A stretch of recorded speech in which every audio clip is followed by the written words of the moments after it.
ខ្ញុំមិននឹកបែអូនទៀតសូមអូនគុំយំណា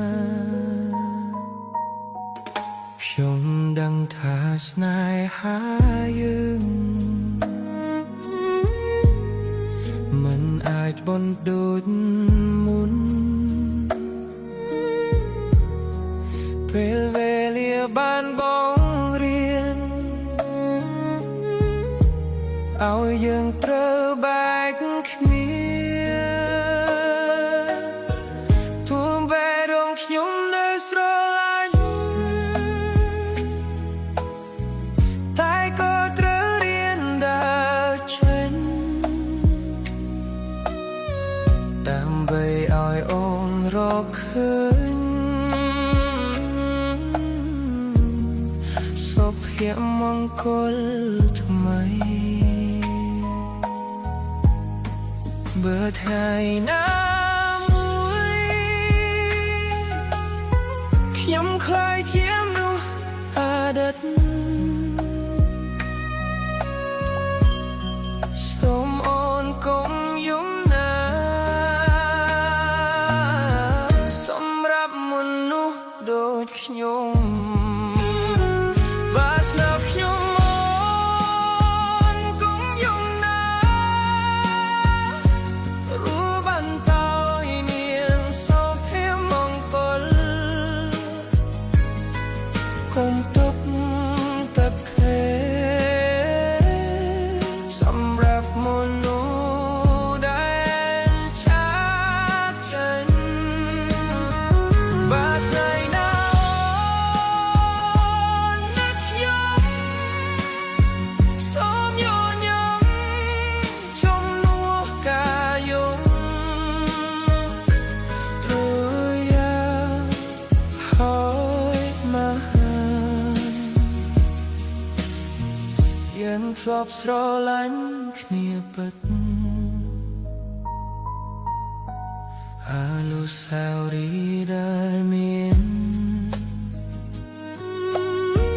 សូមទុកវាជារឿងល្អកុំមកយ៉ាបាយគ្នា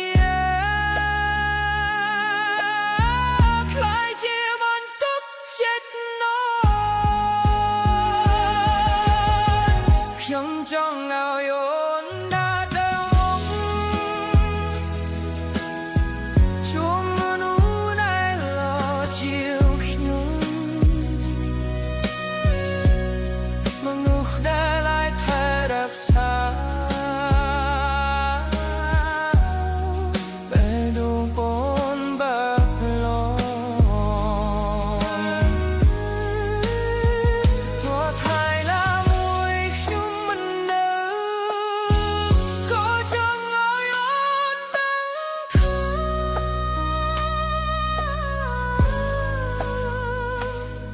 ខ្ញុំធ្លាប់ស្រឡាញ់អូនដោយតែដងពិតបើថាខ្ញុំអូនកុំយំណាសូមរកដោយភាពរឹងមាំទៅខ្ញុំជាការចងចាំមួយក្នុងជីវិត